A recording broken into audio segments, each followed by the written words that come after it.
Cika, Sekretaris Mutiara, dan anggotanya ada Yolanda, Risma, dan Astrid. Oke, diskusi akan saya alihkan kepada penyanyi. Baik, selamat pagi teman-teman semuanya. Pada hari ini, saya sebagai penyanyi dari kelompok 3 akan mempresentasikan tugas kita, yaitu teks editorial. Sebagaimana kita tahu, teks editorial adalah teks yang ditulis oleh reaksi media yang bersifat aktual, kontroversial, dan fenomenal. Yang fungsinya adalah untuk menanggapi suatu isu yang sedang beredar, memberikan saran dan menarik pembaca supaya berpikir kritis. Dan juga dengan sebelumnya kelompok-kelompok yang sebelumnya sudah tampil, sama struktur teks kita, yaitu pengenalan isu, argumentasi, dan penegasan ulang. Dan juga terdapat ciri-ciri dari teks editorial. Yang pertama, mengandung isu yang harus dibicarakan, menyatakan opini, sistematis dan logis, dan kalimat yang lugas. Nah, kita masuk ke dalam kaidah kebahasaan. Jadi di dalam editorial ini juga memiliki kaidah-kaidah kebahasaan yang harus kita ketahui. Kata populer, kontekstualitas, kalimat fakta, kata ganti petunjuk, kalimat retoris, dan kalimat opini. Lalu kita masuk ke dalam teks editorial kami. Kami memilih teks pilihan bagi importernya. Kalau misalkan gambarnya nggak jelas, kalian bisa masuk ke WA ya. Jelas. Makasih kalau jelas. Jadi kita akan menentukan strukturnya. Ayo udah langsung masuk ke dalam misi tanya jawab. Terima kasih dari saya. Oke, sekarang kami akan membuka sesi tanya jawab.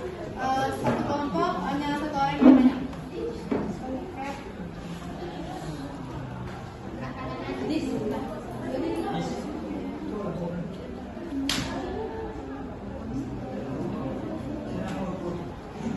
Silakan membuka Anda. Baik, perkenalkan saya Putri dari kelompok ini. Ini saya ingin bertanya, kita kan tadi menunjukkan verbal mental di teks editorial kalian. Pertanyaan ini saya tujukan kepada Astrid.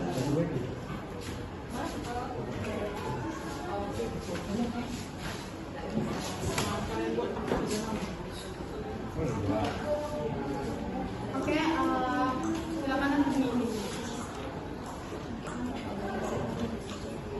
Media dari kelompok 2, analisis RI, yaitu tema, rekonstruksi sama ilustrasi dari teks editorial yang kalian buat. Pertanyaannya untuk Astrid. Oke, terima kasih Nindi. Selanjutnya, para Jadi dalam teks editorial itu terdapat kaidah pembahasan yaitu verba, adverbia, dan verba material, verba mental.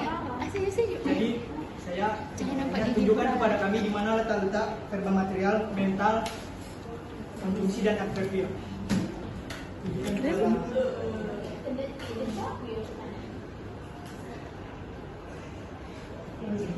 kepada tolong ya. Ya, selanjutnya dipersilakan Nabila. Oh ya. Sesi tanya jawab selesai. Kami akan menjawab pertanyaan dari daring yang akan dijawab oleh.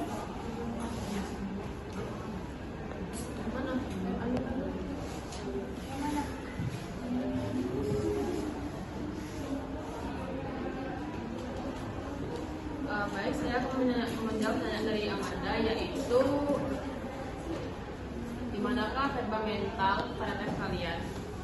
Verba mental yang pertama itu ada di sini, di nanja ini, nanja, kemudian next, kemudian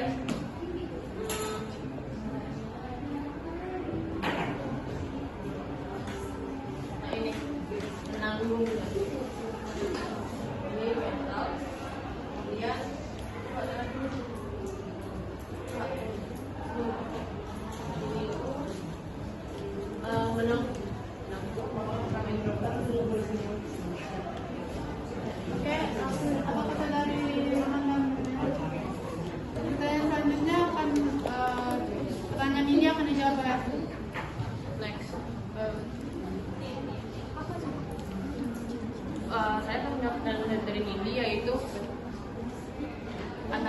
pula di mana tema deskripsi dan ilustrasi. Yang pertama temanya itu kalau ini bukan temanya menanjak. Kemudian deskripsinya itu ada di sini, harga.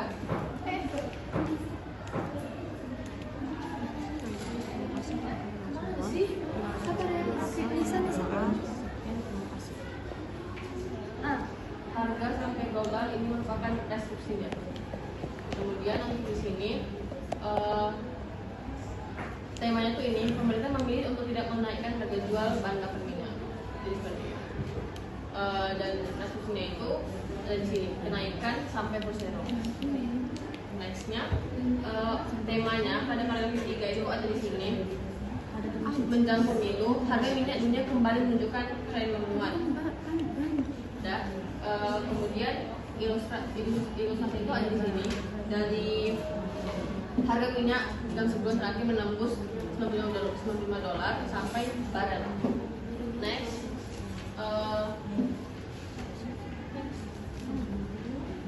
nah untuk ini tema itu ada di sini. Pertanyaan dari Ajis yang akan dijawab oleh saudari Lalanjut. Saya akan menjawab pertanyaan dari Ajis, yaitu soalnya di mana verba material, mental, dan konjungsi. Verba material itu terdapat pada paragraf 1, yaitu menyentuh dan mengimpor.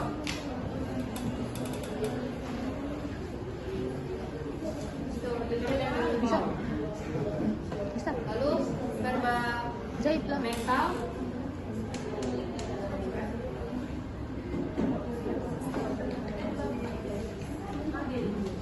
Kalau yang mental itu tadi belanja. Next. Baru menanggungnya. Apa lagi? Tuh menempuh. Itu mental.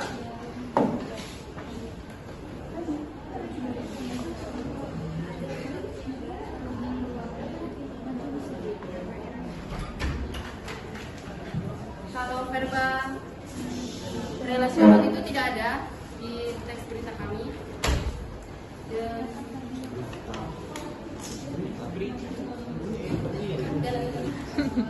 Adverbia itu juga tidak terdapat.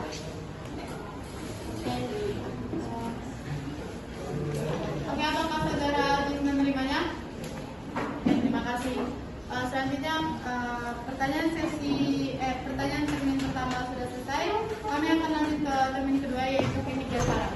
Apakah ada yang ingin memberi keterangan? Silakan saudara. Baik, terima kasih atas kesempatannya. Saya akan memberikan saran mewakili kelompok saya, kelompok 2. Tolong dibuka slide yang beritanya. Selaku pakai. Beritanya info. Di sini pilihan topiknya adalah pilihan bagi importer minyak. Nah, dari apa yang saya dengar, yang baru bukan berarti aktual. Bisa kita lihat di sini, berita memang baru, yaitu 22 September. Tetapi topik yang kalian baca tidak aktual. Pilihan bagi importer minyak yang dibahas di sini itu adalah tentang negara-negara yang harusnya dijadikan investasi minyak, seperti misalnya Arab Saudi, negara minyak yang berinvestasi di Indonesia. Topik ini mengapa menurut saya kurang aktual? Karena sebenarnya topik ini itu dibahas terakhir kali itu di KTT G20 yang sudah tahun lalu. Nah, sementara teks editorial itu sepertinya teks editorial ini dibuat hanya untuk mengulas kembali berita yang sudah lama terjadi. Bisa kita lihat juga di grafiknya, dari grafik itu sudah terlihat sangat jelas bahwa itu yang masih menguasai puncak pasar minyak dunia itu saat itu Arab Saudi dan Nigeria, di mana itu terjadi terakhir kali tahun akhir kuartal keempat 2022, di mana sejak kuartal pertama 2023 yang memimpin kuasa minyak dunia dipegang oleh Qatar. Oleh karena itu menurut saya jika dikatakan bersifat aktual, teks kali ini masih termasuk kurang aktual. Nah, berikutnya juga yang ingin saya sampaikan itu dari penyaji, mungkin bisa dari penyampaian bisa lebih mengajak penonton untuk memperhatikan gitu. Jadi waktu kalian presentasi, kalau dari pendapat saya lebih baik sedikit menyapa penonton, sedikit melakukan ice breaking juga agar tidak penonton tidak bosan dan tidak mengalihkan perhatian dari teks tersebut. Oke, terima kasih atas penjelasan dari Rizky. apakah ada yang menambahkan? Oke, tidak ada. Termin kedua sudah selesai, akan dilanjutkan oleh Oke, diskusi saya tutup. Terima kasih untuk rekan-rekan sekalian. Jika kami ada kesalahan kata, kami minta maaf. Sekian, terima kasih.